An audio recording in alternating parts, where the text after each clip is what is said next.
Hey everybody, welcome to Marketing Trends. I'm your host, Jeremy Bergeron, Vice President of Content Strategy here at Mission.org.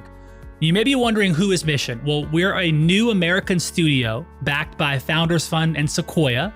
And basically, I have the privilege and honor of sitting with an amazing human today. We have the Vice President of Marketing for Agile Therapeutics, Amy Welsh. Welcome to the show. Oh, thank you, Jeremy. I'm so excited to be here. Super excited to have you. I always start researching the guest, like who's coming on the show, what are they doing, how'd they get here? And your background's very interesting. Everyone's is in their own unique way. I love the path that you've kind of taken in pharma, and I want to kind of dive into that. Before we get into the professional stuff though, where are you from? Big family? Kind of who were some of your role models growing up? Give me some context. That's kind of where Amy came from. Absolutely. So I'm from a steel town, Bethlehem Steel, Pennsylvania. So it's not Bethlehem Steel, Pennsylvania, but if you grew up there, you'd feel like it was called Bethlehem Steel, Pennsylvania, but it's Bethlehem, Pennsylvania. And it was just my brother and I that were there with my parents. I'd say that, one of my biggest role models was my dad. I got it into me as I watched my dad, and he worked for Bethlehem Steel as a toxicologist. Oh, wow. In the labs, and 25 or more years later ended up as the COO. As this little kid that kind of watched her dad, it taught me, wow, so you work hard. And I'm not even sure if industry is even that way anymore. I mean, who stays at a company as the intermediate low level toxicologist, an important job, mind you, at Bethlehem Steel, but then goes all the way up. But when I think about, my passion, my drive, the work hard, there is no, there's always a way. And if there's not a way, the solutions you try to find taught you something along the way. Attitude, I know, came from, this sort of hero lens I probably put upon my father. And it's great. I'm still lucky to have both my parents. And oh, that's cool. I have my dad still as a big cheerleader behind me, kind of helping me along the way still to this day. So yeah, I'm a girl from a steel town that's pretty proud of my roots. Yeah. So you said older brother or younger brother? Older brother. So and he's a teacher. Cool. In my opinion, one of the hardest jobs. Yes. And the best jobs in our country today. Right. Agreed. He's a middle school teacher in Easton, Pennsylvania. Yes. Wow. So he stayed close to home. I went a little farther out here, and I live currently in Westchester, Pennsylvania. Okay. So you kind of stayed in the Pennsylvania hood. Okay. Yeah. I didn't go too far. Maybe an hour and a half from the homestead. Okay, cool. Okay. So got it where you come from. That's awesome. And so in terms of marketing, just kind of the genesis of this for you, was there a particular campaign? Was there a particular individual that kind of cultivated this interest in marketing specifically? Where did that happen on the path for you? It's so funny that you asked that, because if you would have asked me in high school what I wanted to do, I wanted to be Anna Wintour. Okay. I didn't want to get married. I just wanted to live in New York, and I wanted to work for a magazine and all of that stuff. And I just had, if you looked at my room, I had the piles of the Vogues and all of that stuff. And that was, I would have told you I had the clearest North Star ever. And then I went to college and took broad courses and believe it or not, I have a minor in psychology, took a lot of psychology courses, and it taught me the connection points with people. And I'd argue that my degree, which did end up in marketing communications, I think it was really my time in psychology and really looking at, and an internship that I did in Radnor, Pennsylvania, with a company named Chilton. And I wrote materials and designed materials for an automotive industry publication. Wow. And it changed. So I got a little bit of Anna in me because I worked for a magazine, but then I realized, I wanted to be part of the strategy. I wanted to be a part of the solution. I wanted to listen to people. And, I think the best marketer listens. And to me, that started to take over. So I wish I had a North Star moment. It was more of an evolution that brought me to probably the actual career I have today. Wow. Okay, cool. So is there a certain way that you approach marketing? Like when, you've been at Agile Therapeutics for just over a year, right? Yeah, Okay, cool. About a year and a half now. So, Yep. so let's talk about the first 90 days into this role at Agile. By the way, you started in May of 2020, right? So it's like right at the height of, hey, the world's changing. Let's go ahead and we need your help, Amy, in marketing. It's funny. I signed the contract, then it's like, and we're going to ship the computer to your house. Yeah, I know. Because you can't come. It was a great lunch, and I never want to see you again. No, wow. I'm teasing. Yes. So I'm sorry. I talked over your question. I think you wanted me to sort of like talk about the first 90 days. Yeah. How you approached, that. And then the change as well. Cause it sounds like you, of course, no one really knew what was going to happen, but you had to maybe pivot like most brands that we've talked to. So what did you do in the first 90 days? What are you focused on? Well, I think what I'm lucky, and maybe it was part of my Al Tamari, our CEO, my manager's strategy about looking like at someone like me for the role. I spent my roots in digital marketing. My first job, as you probably saw, is at digital agencies and building. And then for whatever reason, maybe because I'm a little crazy, when I went over to the client side and started on industry, I always did launches. Always, if it was an indication, it became an unintentional niche for Amy Welsh, if you will. So. Yeah, when the pandemic hit, it all probably felt like an oh crap moment for a lot of us. But it didn't necessarily change what my strategies would have been. What I loved about, I've been at big pharma and small pharma. What I love about small pharma is the ability to sort of be very, very nimble, make decisions and listen. And the team had already done a lot of research, and for our launch, I just had to look at it and listen. And let's be honest, I'm launching a contraception. I have, 2 daughters, maybe one of them that I'd be a little not ready for the contraceptive conversation, but technically of age for the contraceptive conversation. And their whole world is digital. I mean, they're staring at their phone. This weekend the other day I'm watching the Met Gala, and every one of them are like, I'm not watching it, Mom. I'll look at the Instagram pictures. And so if anything, it reinforced what we should be doing for our patients. It's a digital world. Live is different. Live for them is Instagram live. Live it's different. And so I can't say, again, this is maybe going to index on Amy being a little loopy, but I can't say I was intimidated. I think at this point in my career, I was excited. I felt like finally pharma can do it right. We're always so nervous with digital. We have to have balance to say anything. Everything's like, but like it's right in front of us. So I felt as though finally I can do a launch right. Not the old levers. Let's talk to patients authentically. Let's use the channels that they are sitting in front of 24/7 and have a meaningful connection. So it's odd that I wasn't intimidated. Any new job, you want to make sure you do a good job for. But I guess I was excited about what the limitations of the pandemic could mean for a truly now authentic launch. And so you joined just after Twirla got FDA approval, right? Yeah, or was it just Twirla before? got FDA approval. Believe it or not, it's nice. It's easy to remember because it was Valentine's Day. Okay. So then we started building out the leadership team, and then I came with them in May. Okay, cool. So your FDA approval, which is big, that's big. Got to get that. Got the FDA approval in Feb of 2020. Now you're jumping into the launch of Twirla. What are some of the things you're thinking about in terms of short-term goals, mid-term goals, longer-term goals, just specific to the launch of Twirla? What are you doing? Great question. Yeah. So putting the patient first, because we knew that this was a market where if she went in and asked, she'd get the product for the most part, unless the physician had a little bit of a concern.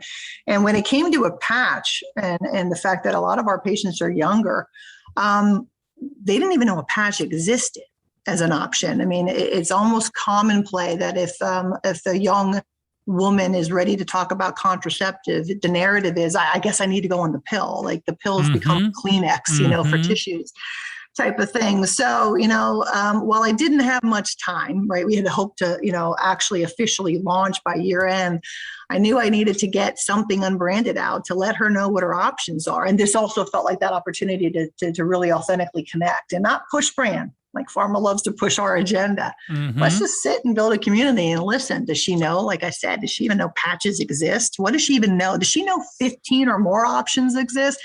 And almost even more importantly, does she know at that time, Jeremy, things are changing, but at that time, the ACA allows you to get any one of these options for free. Do you know all that? So we started this campaign shortly after I got on board in the middle of the summer called the I'm So Done campaign, where we just really wanted to have some fun and educate and build a community before we were going to be all in Twirla.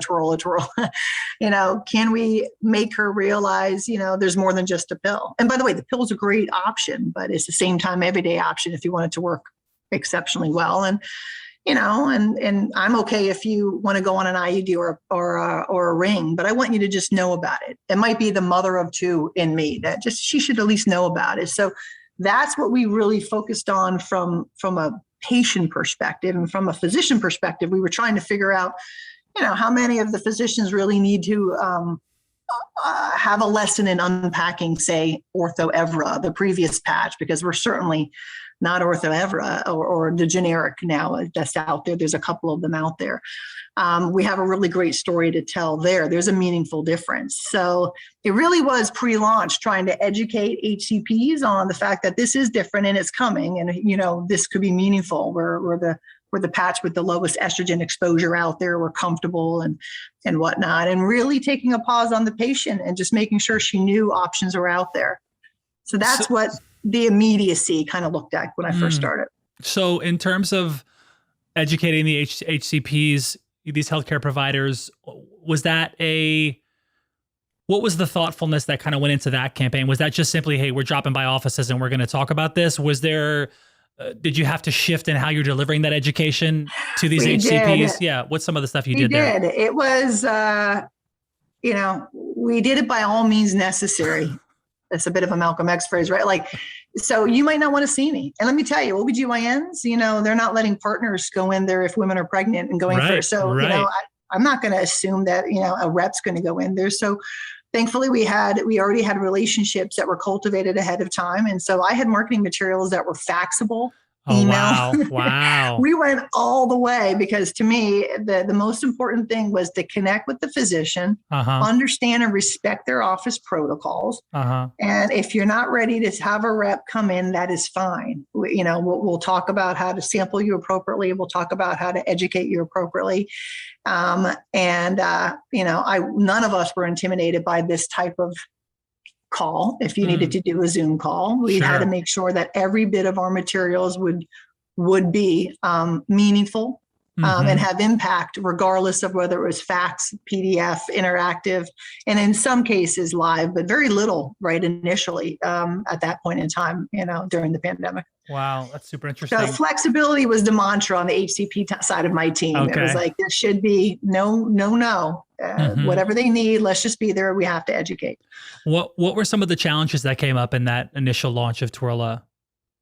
I think the biggest challenge was, the ACA coverage shifted. There were some things going on politically at the end of last year that we probably all remember, and some of the assumptions that made it easier for innovative products to launch like ours maybe a year or more previous, sort of the shift. So managed care was what it typically is then, for a launch, which I am very, very used to. But I had thought, wow, this might be the one launch where managed care will be a little different because of ACA.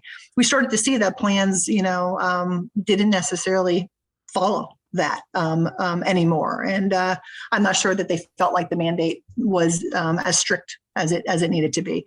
So some of the pivots that maybe we thought about maybe executing later in the launch to sort of augment volume, we quickly realized we better do now, because one of my mantras for launch always is a positive first experience. I mean, none of us are going back to that restaurant that, we didn't like the food or made us, not feel great or whatnot. So how do we make sure that if a physician's prescribing it, he or she is confident that it's going to be easy and the back office isn't, stressed? And more importantly, if she is asking for it by name or a patient gets it, how can I make sure she's going to get it and it's affordable? So we had to really push up a lot of strategies that might have come 6 or more, months down the road.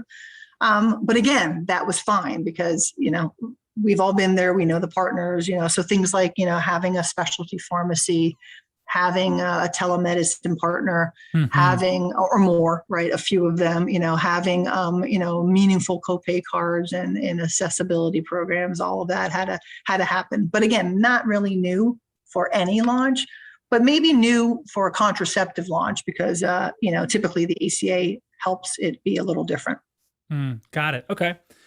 Now, how about kind of pulling from your experience at AstraZeneca, huge brand, big brand in the pharma world.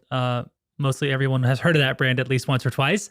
Yeah. So I'm curious about your development there at AstraZeneca, high level, some of the things you have taken into your role as VP of marketing at Agile Therapeutics, some of the lessons learned that really translated well, maybe some things that you did that was contrarian, something you maybe disagreed with. I'm curious about that crossover between those two brands. Yeah. I can't say enough positive things about my breeding and development at AstraZeneca. I probably came there as a young, cocky agency person that thought, digital too. Back in the day, that was new. So I was someone that was going to help them. And I like to believe I did in some small way, but the way they look at things, the processes for looking at an individual and developing them. If you're actually going to grow to be a commercial leader, it's not just boardroom presence, it's understanding all elements of the business. In a meaningful way. It's not just a 5-month rotation. It's, being there and sitting with sales teams and managed markets team, contracting teams, business development. I was so lucky to work with people who are now not just good friends, but lifelong mentors that I made there. And every launch, be it, like I said, an indication launch or a brand new launch or a pediatric launch or a cardiovascular launch, I was lucky to be on brands like Crestor and Circle XR and respiratory products like Pulmicort Respirals and pre-launch Symbicort. Each one made me better. And I think my last tour of duty there was running the diabetes injectables franchise. Yeah, I saw that. And what was exciting about that, and I'm definitely that person that thinks that things happen for a reason. Because, when I was asked to move and take on that great responsibility, I kind of felt like I'm going to be at AstraZeneca forever. Let's check this out. And what that did, though, was it removed us from what I like to call the AstraZeneca mothership. And the diabetes franchise was separate. It was in this smaller satellite office in Fort Washington. And we had to exercise on our own. So, this person that had these dependencies for the last decade or so and whatnot, we had to do it on our own. And we had to build this sort of individual business unit at that point in time. And that was sort of the remit for at least a year or more. Wow. And the growth that came out of that, I'd argue for all of us, was in the trust that they put in us, was outstanding. And what was really interesting from a leadership perspective too is, after a year or more, we kind of came full circle because to me, you have to put the patient first always. And a diabetic patient isn't coming to their endocrinologist or even their primary care physician and only talking about their diabetes. They're talking about their blood pressure and they're going to talk to their cardiologist and they're looking at their entire, health and well-being. And we as business leaders had to come together and go back to the mothership. And we all made a very important leadership decision together with senior leadership to say, I don't think it should be metabolic. It needs to be CVMD, and then, well, a few of us were building teams and phasing ourselves out of teams and doing what was right for the business and patients at that time. So at that point in time, I probably gave my husband a heart attack because and AstraZeneca, which was always so good to me, had some plans for me in different types of roles. And, some of them were potentially even ex-US. And I kind of looked at my home front at that point in time and didn't think that would work. And I thought to myself, thankfully we were at a point where I had some external contacts and I thought maybe it's time for me to go and do this on my own. And when I admitted to you that I might have come to AstraZeneca a little cocky, only to be reshaped, I probably left AstraZeneca thinking, well, now I can, oh my God, this is going to be so easy. I can go to a small company. I'm going to run it. I'll build a commercial presence. And I left before Agile. I joined another small Antares, right? Yeah. Antares. Yeah. And that's when I realized, like, holy, I thought it was good. But no, like, wow, I really have to do this on our own because there's no one, it's just me. Wow. And I'm a learner by nature.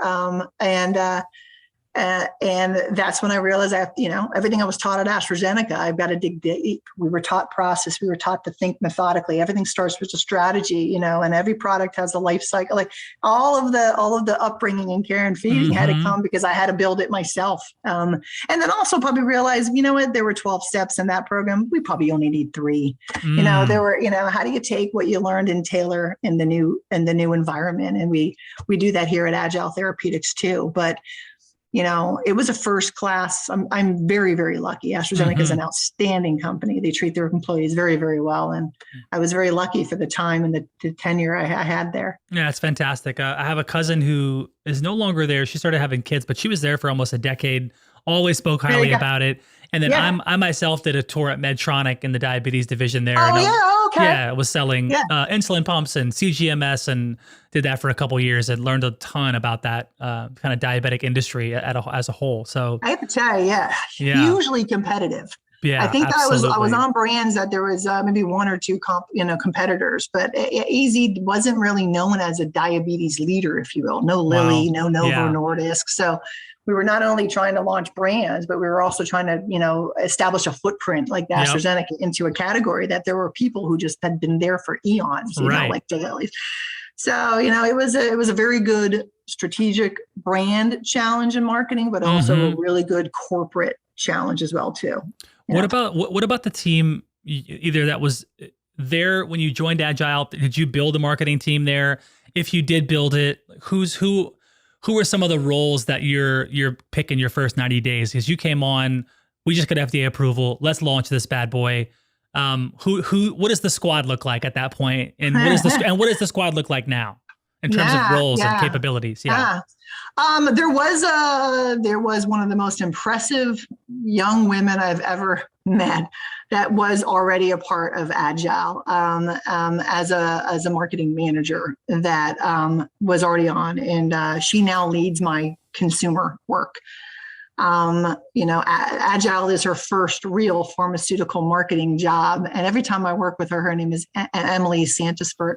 Every time I work with her, I think, my God, was I a mess when I was her age, and the stuff she can do, almost to the point where it challenges me as a leader, because I probably give her a lot and I forget that, this is the first time she's done any of this, because she continues to hit not only, singles and doubles and triples, but home runs. Wow.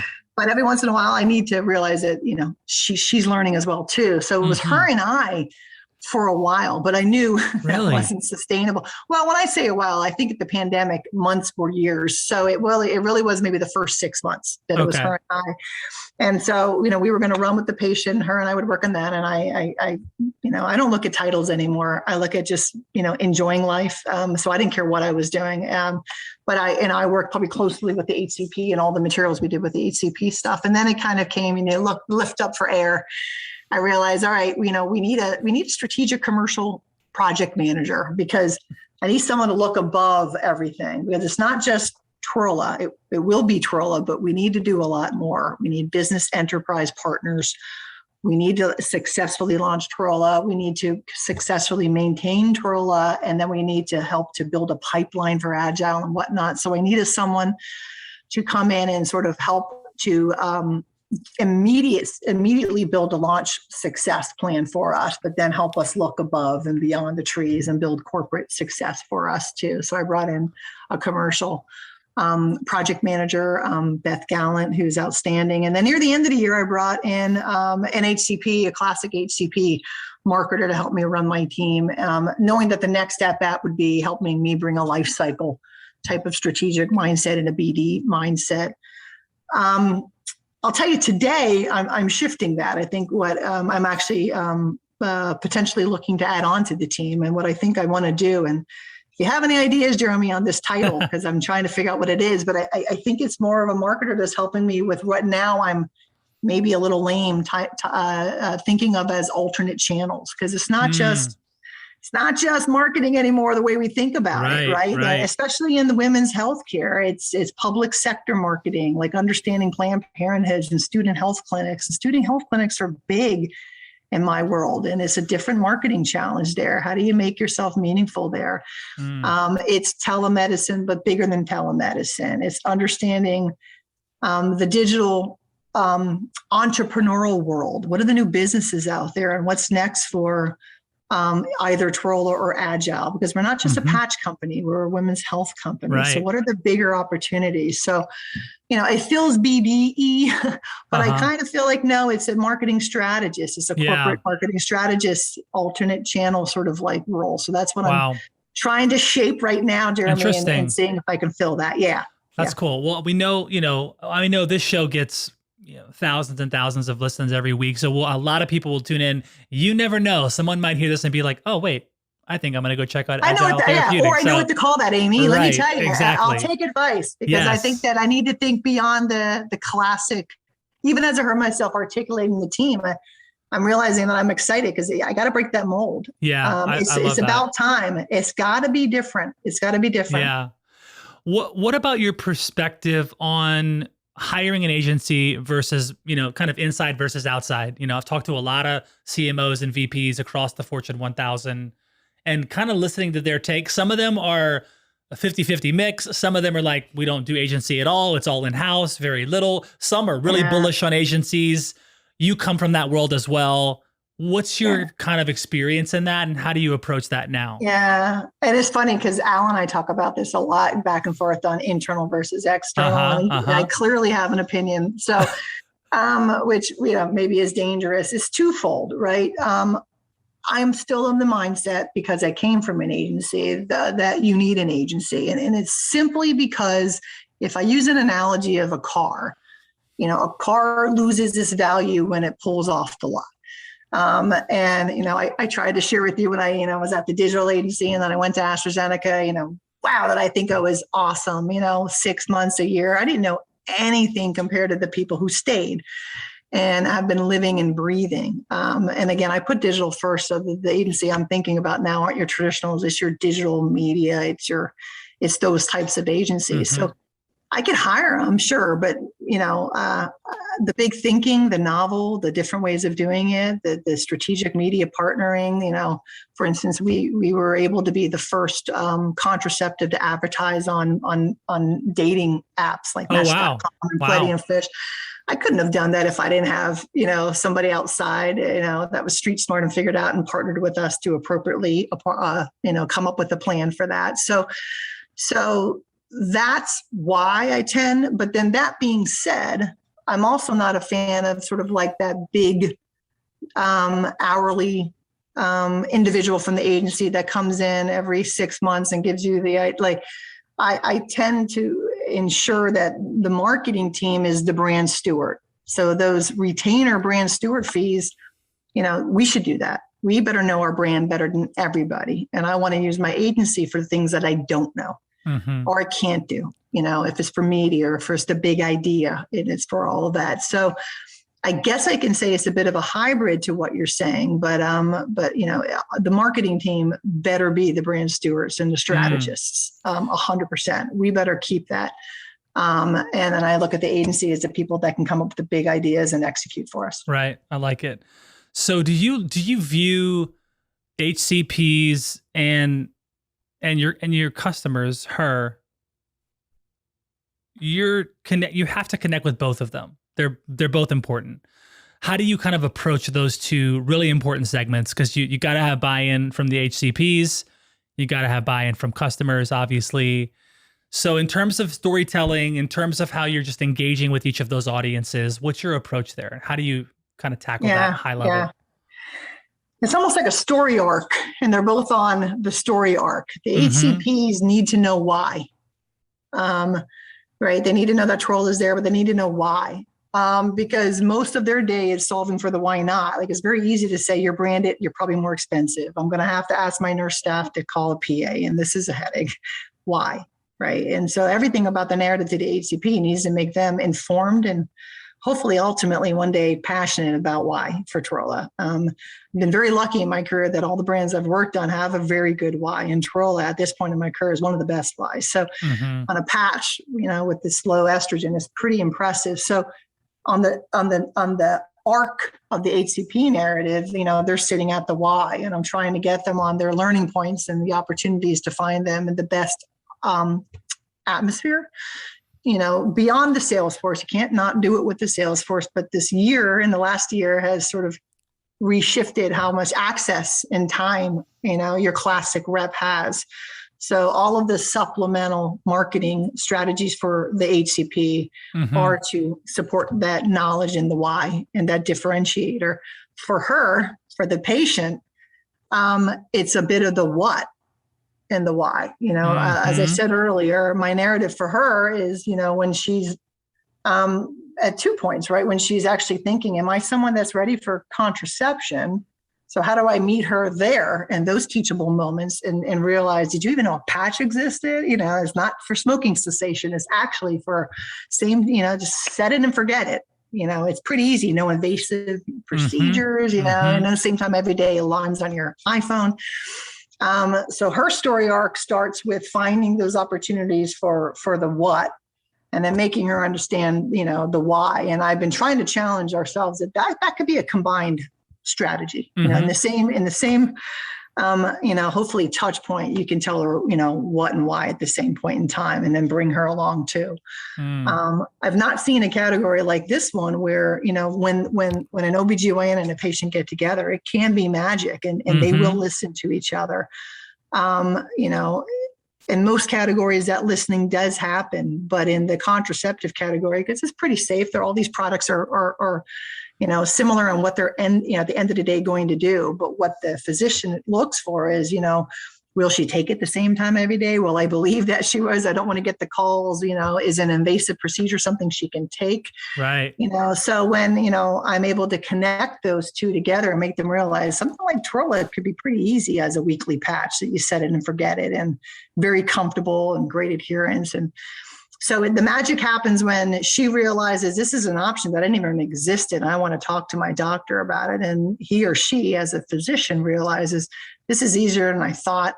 It's not at all like the legacy patch. And most importantly, my patient can get it if I prescribe it. So the story arcs come together, but it's sort of figuring out what parts do they come together, and then how do I get them to come together? I love that. There's a state of the industry marketing report that Salesforce just dropped. I don't know if you've seen it. They do it about once a year. They surveyed over 8,000 CMOs, VPs, marketing leaders, every industry you can imagine. Super interesting report. There's a part of the report says this. It says marketing is spelled DATA. And it's so of course at the helm of VP marketing, understand that data is oil. It's so important. I want to kind of understand what are some of the indicators that you're looking at daily, maybe it's monthly. What's some of the business intelligence that you look at at the helm of marketing and Agile Therapeutics in your segment? Yeah, for the patient, since we're a very strong and almost single-minded a digital campaign, right? Weekly, we are looking at the easy KPIs like website traffic and which of my channels are producing the best push for the website traffic, and then what is she doing? What are my key performing indicators there, my high value actions, if you will, on the website? What do I like to believe that this is showing intention to talk to a doctor? So say watching the how-to video or easy download the copay card and things like that.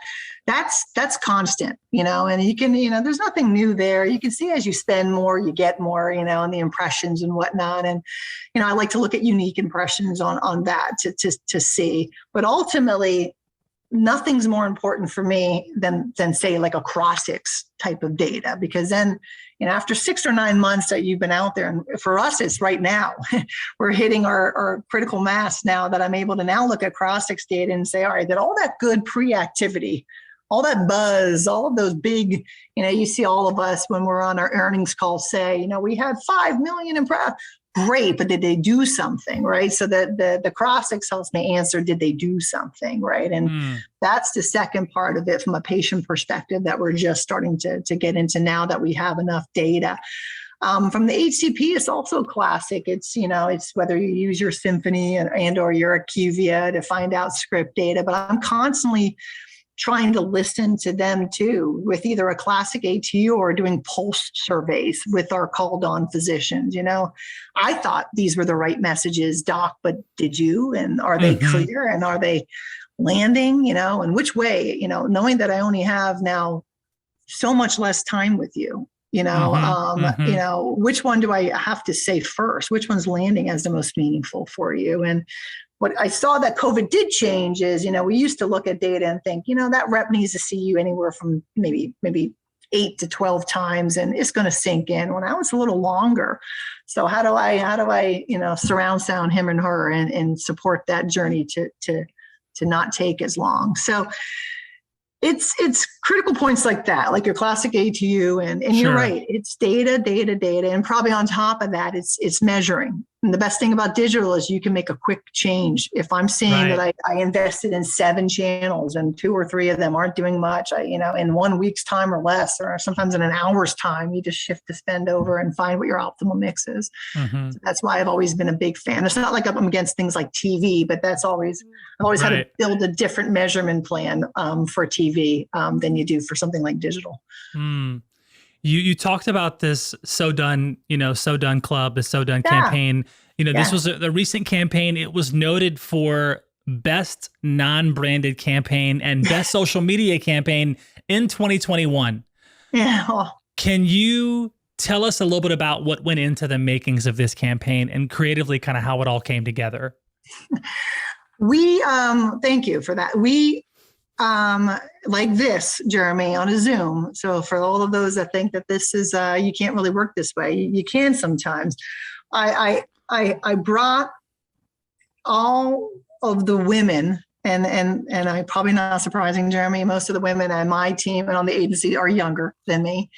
And we did a think tank session, and I said, I want everyone to bring me their 5 favorite social media sites. Just 5 favorite. And if you can make them, I don't care if they're commerce, I don't care what they are, but what are they?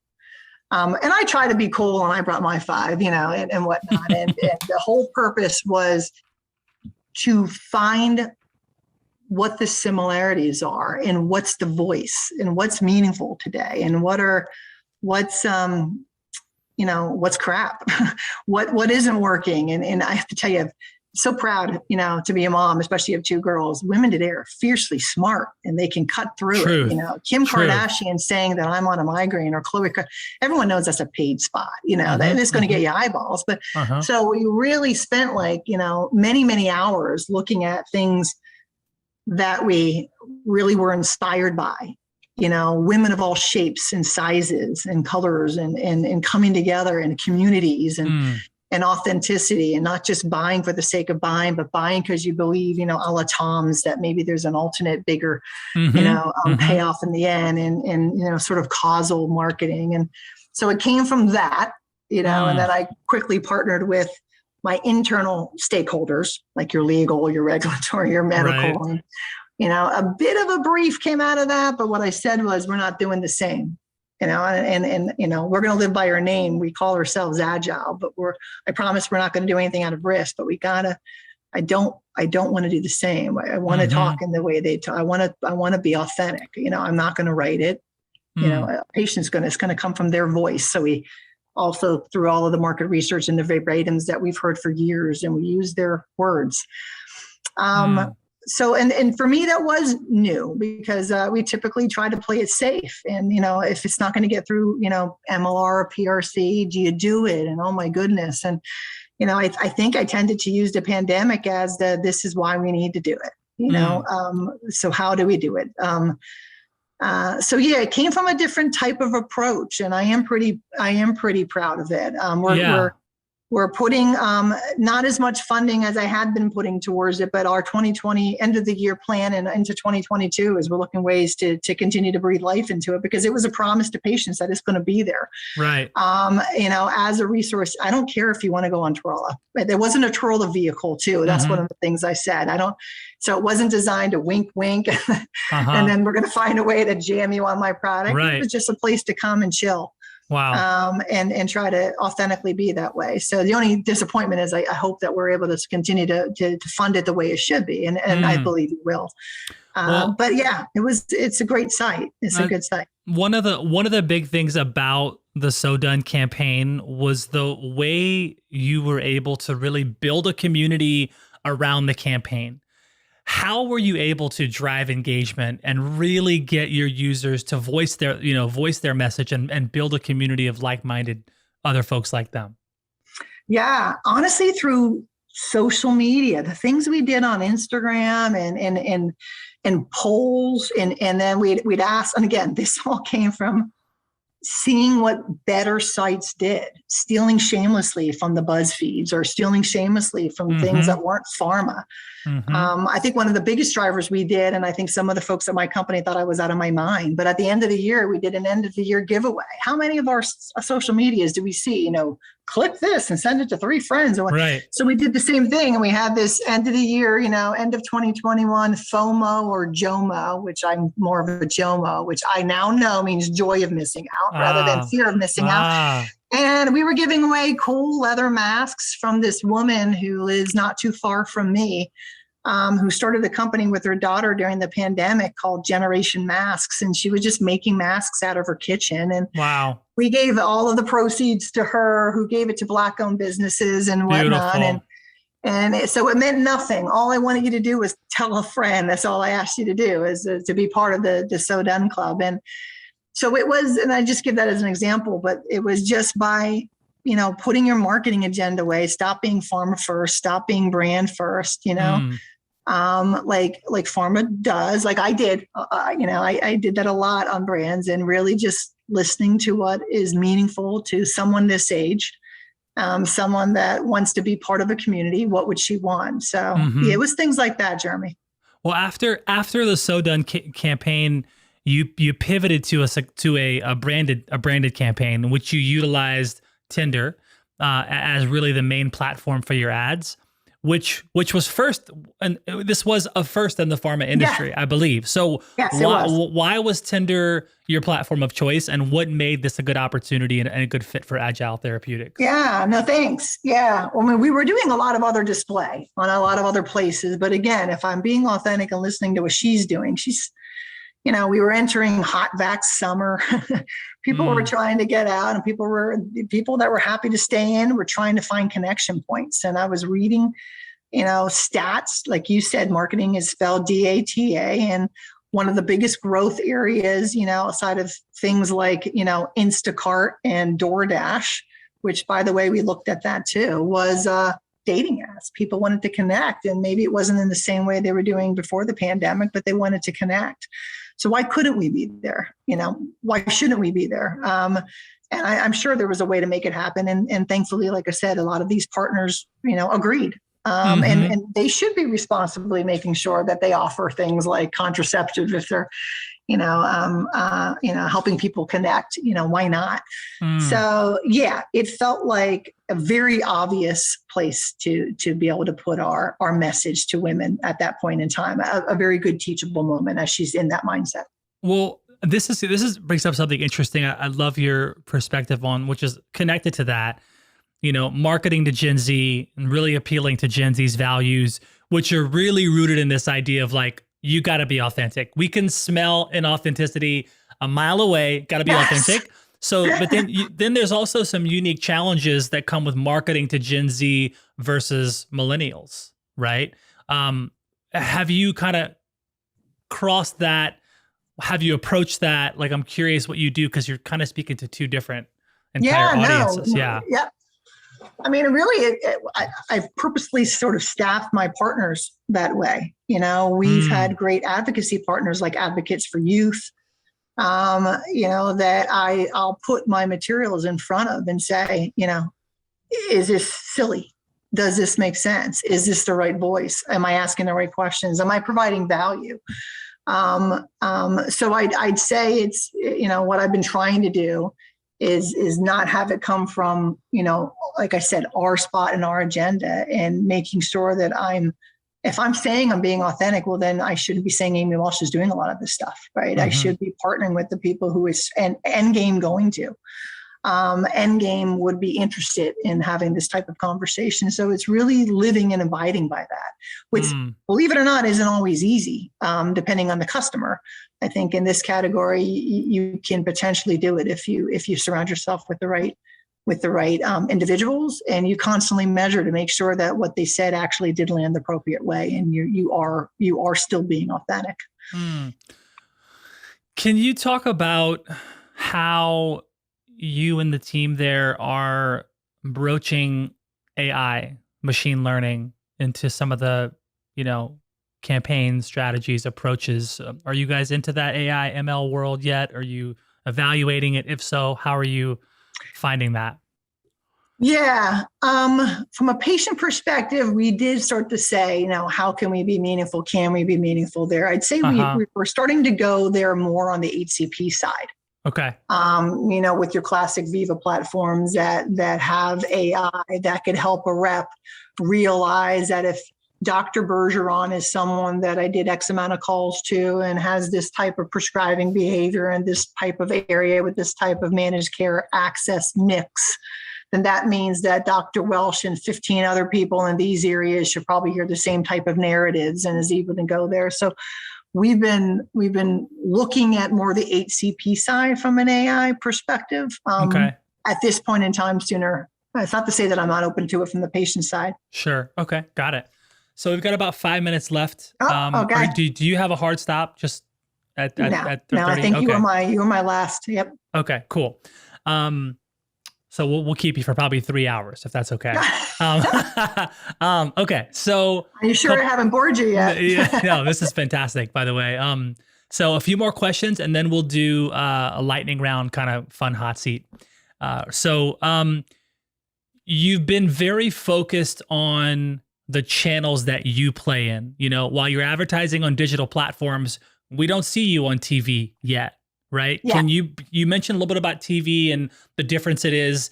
Can you break down why you've taken this strategic and focused approach to your ad spend? Like, how do you plan to evolve your current strategy moving forward, not including TV or adding TV later? Yeah. That's a great question, Jeremy. All right. Since you and I have been waving the authentic flag for the whole time, and looking at my budget, to me, I wanted to double down on making sure that my message hit exactly who it was supposed to hit.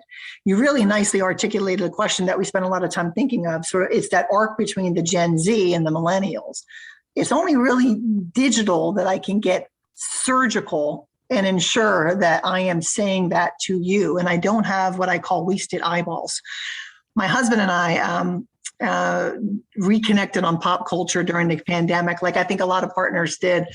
And one of the shows that we watched, I don't know, 3 months ago or 4 months ago was Sons of Anarchy. By the way, very good show. Sons of Anarchy. Yep, very familiar. Yep, and every time it went to a commercial, I saw like an Anavera ad or I saw a Pepsi ad.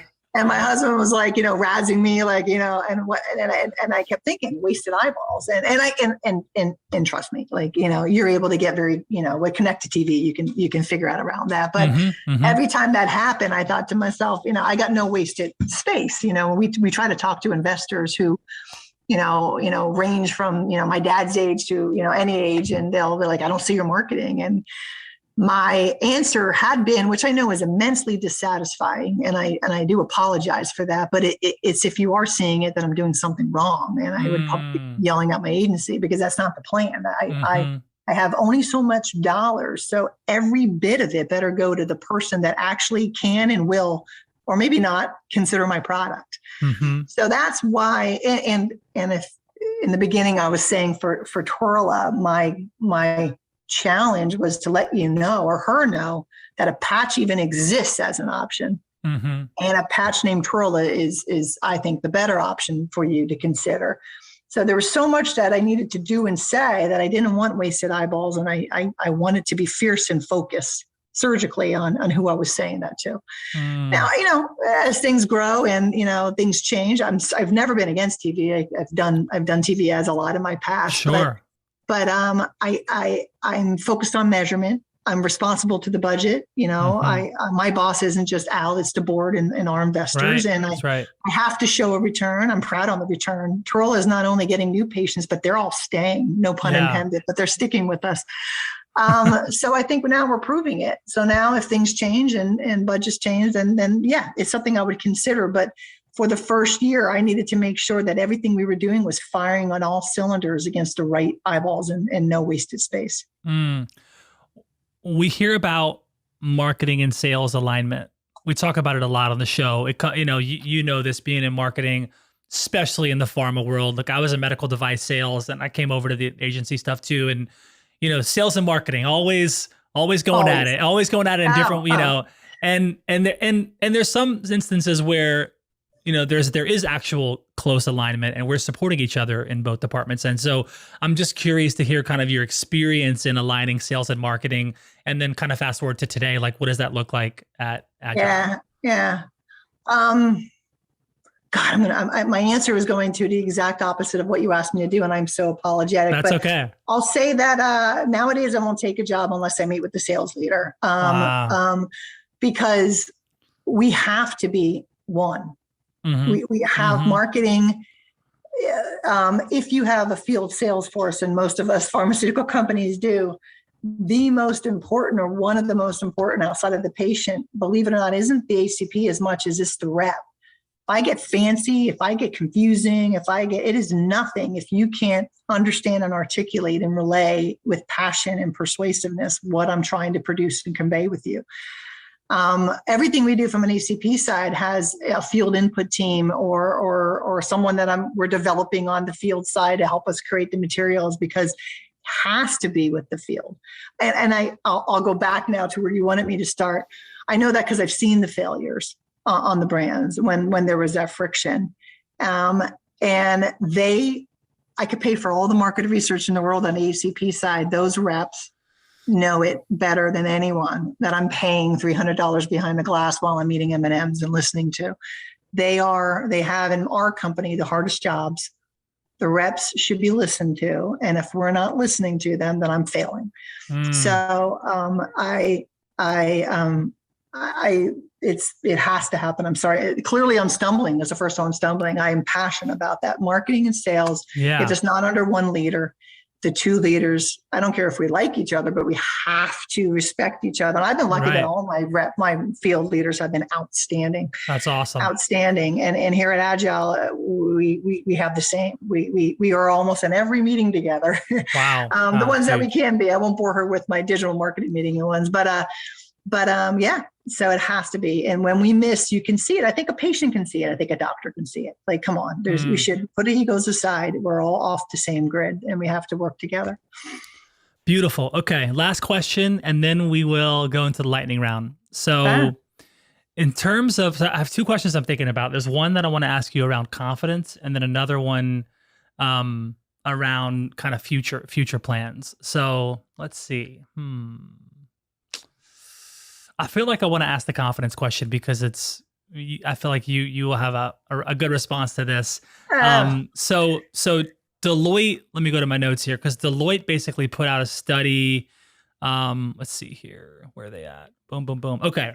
Deloitte did a study for CMOs, VPs of marketing, and it showed that kind of in the past year and change, there's been a significant decrease in confidence across the marketing leader world, those who lead marketing. I don't think we talk about confidence enough in the head of marketing roles. If you're not confident, you're not going to take chances. You're not going to be bold. You're not going to be yourself. You're going to be second guessing, right? And so I think it's really important as leaders to ensure that people that we work with, they have our trust, they have our confidence, and and having these kind of tough conversations, making these tough decisions are super key. So my question to you is, how do you build confidence? How do you help them build it? I just don't think we explore that enough amongst marketing leaders. Yeah, that is a good question. So I'm going to think of confidence in my team and in others. I'll start with that rather than my own confidence. I always muck up quotes, Jeremy, but there's a Jack Welsh quote that says, when you're young, leadership is about growing yourself. And as you get more mature, leadership's about growing others. And, confidence is if you believe in your team, then, every step of the way you have their back. Mistakes sometimes present the greater learnings than gains.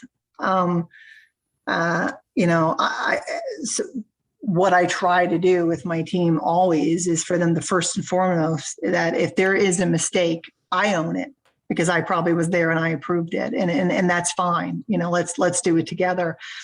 You are right, and I've seen it happen. More often than not, that if you come at your team a little bit judgmental and forget that you're constantly supposed to be a teacher. You're supposed to allow the swim lane. You're supposed to be clear and set up proper expectations, but you're traveling the road together. Then you do have wobble. You do have people that don't take risks. You have people that maybe defer to timelines rather than thought. You have people that worry about budget, which, by the way, you should always worry about budget, but then maybe sit on a big idea that could have advanced. Mm-hmm. So, how do you set up an atmosphere that, let's respect the budget, but let's talk about something that we love every month. Let's talk about something that, we were inspired by every week. Because, I personally believe that, at the core confidence when it comes to a team and a management relationship comes from trust, comes from belief. I like a team that's better than me.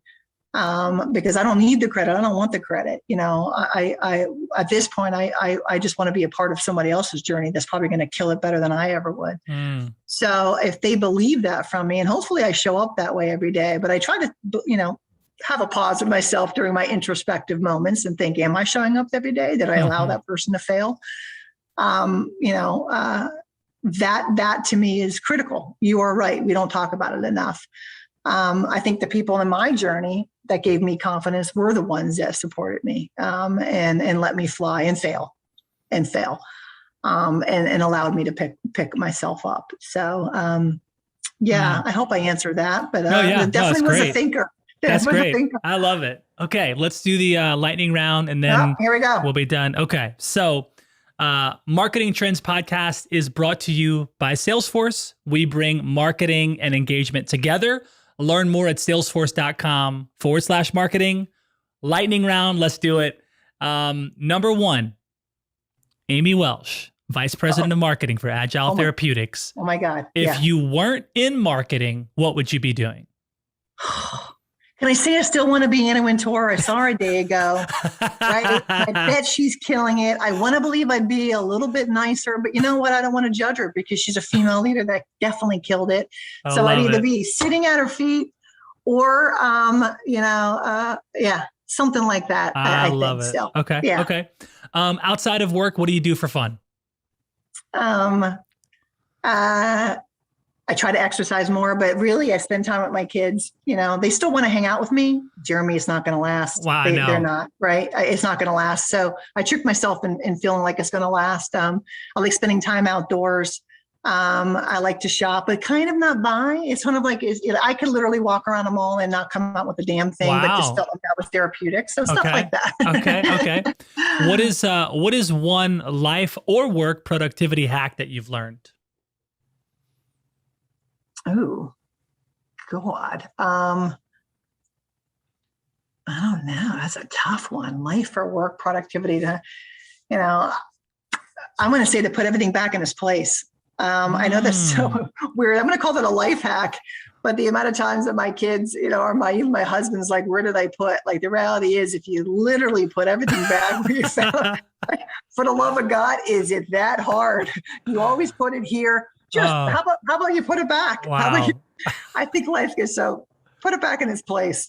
Oh my gosh. Like we have 4 kids at home under the age of 4. We have two, Oh my three, God, you're we have amazing. two 3-year-olds, boy and a girl. And then we have twins that are 18 months, Aw. boys. So if we can teach them that one thing, I mean, it's golden. If we can teach them to put it back where you got it. You have so much fun ahead of you. I'm excited for gosh. you. Our house Good for is, you. I mean, we're changing diapers, chasing kids all day, every day. It's amazing. It's awesome. It's why we're here. It's That's why we right. do this. That's right. Why we do this.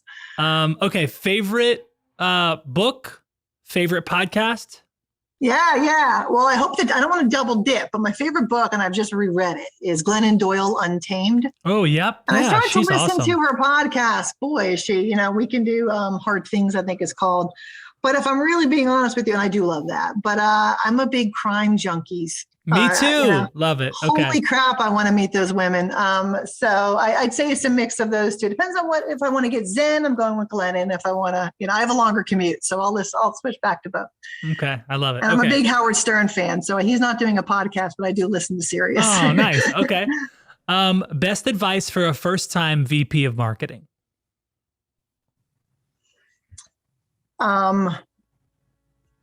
Marketing is data, like you said, but you got there for a reason, and never forget your gut. Because if you forget your gut, then it's kind of what you were saying, Jeremy, about confidence, and if you let everyone's opinion drive you too much and you get too wrapped up in the data, you can miss what's the shiny penny that's been sitting in front of you, right? Mm-hmm. So, and there were moments in my career that maybe I minimized gut too much. You can't forget your gut. That's you got huge. there for a reason. So I love that. I love that. That's still so important to trust that, all the way up to as much data and intelligence that we have and technology and innovation, the gut, the instinct. So important. That's how we chose our partners. That's probably how we picked our homes. That's how we, Right. It's the gut. It's always the gut. So I love it.